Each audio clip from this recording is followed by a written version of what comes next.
It's election day, and that means the campaigns are out there throwing as many surrogates onto news shows as farmers at harvest time, throwing apples into the bin. It's a last-ditch effort at undecideds, and yes, even though we all think if a person is undecided at this point, they are a moron, they're still allowed to vote, and campaigns prefer that they vote the correct way. So in a matchup that would be much like the Harvard debate team going up against the local junior high team, the Harris campaign put Secretary of Transportation Pete Buttigieg on faux news, where he came up against Brian Kilmeade. Ouch. Now remember, faux news is faux news for a reason. They had to go into court and admit that they are entertainment and not news. So nobody's going to mistake Brian Kilmeade for a journalist. The guy is paid to entertain low IQ voters. He gets paid to be the friendly doofus. That's his job. Now, of course, because it's Fox News, the job also includes feigning faux outrage at what liberals are up to now. But for the most part, Kilmeade is paid to brown-nose Trump, gush at other Republicans, and be chums with whoever sits on the couch with him. He is not paid to be smart, sharp, or pointed. He's paid to fawn and produce sound bites. And faux news put him out to be a sacrificial lamb against Buttigieg.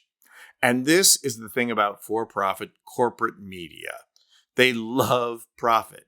Even though faux news is the unofficial propaganda arm of the Republican Party, they just can't stop inviting Buttigieg to come on to their show and crush their media personalities. He always annihilates them, but he keeps getting invited back because it makes for good ratings and lots of clicks. They actually let someone pierce their propaganda bubble because it helps profits.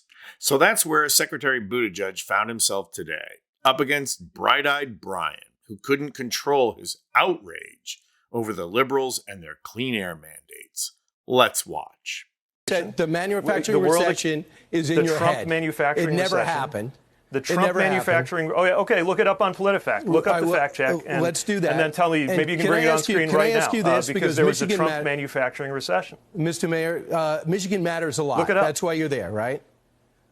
How much did the EV because I live here, but yeah. How much did the EV mandate hurt the Kamala Harris quest to be the next president?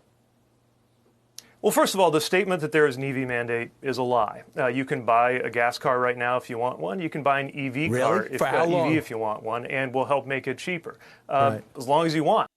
And here we go again with Fox tactics rather than actual discussion. First, Kilmeade attempts to talk over Buttigieg.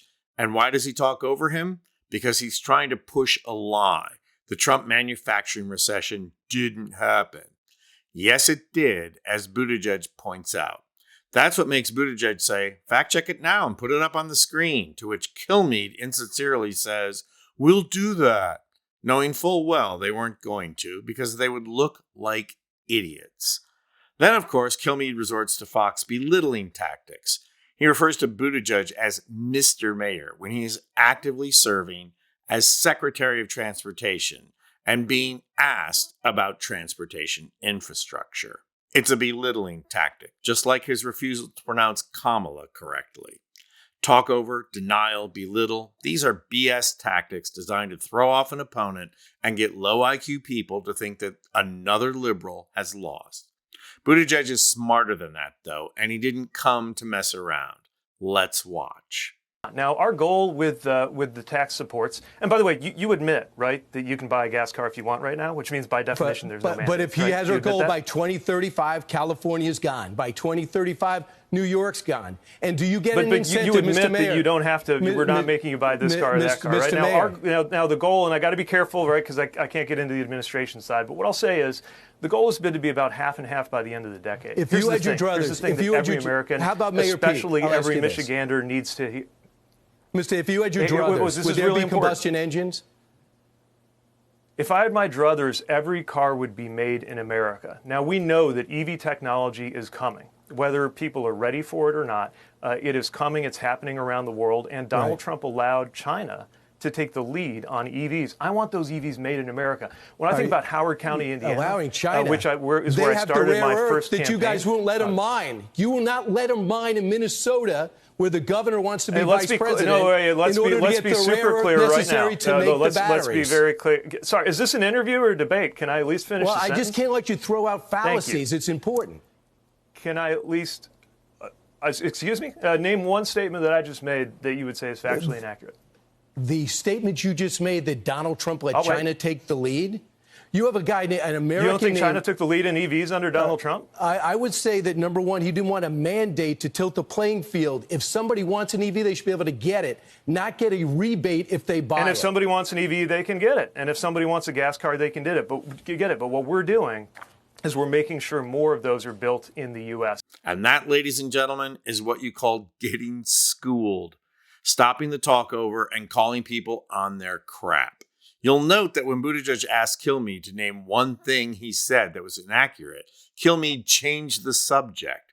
Buttigieg was about to correct Kilmeade for lying about mining restrictions, and Kilmeade didn't stick around for it. And that's another Fox technique.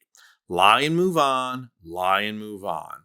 What Buttigieg does so effectively here is address the lie at hand and then go back to the original point that was left behind for the lie. There's no doubt but that Buttigieg has the brains and experience to become Harris's Secretary of State. But if she selects him, they're going to have to come up with someone just as good as Buttigieg to lay waste to Fox News. I'm Anthony Vincent Gallo for Occupy Democrats.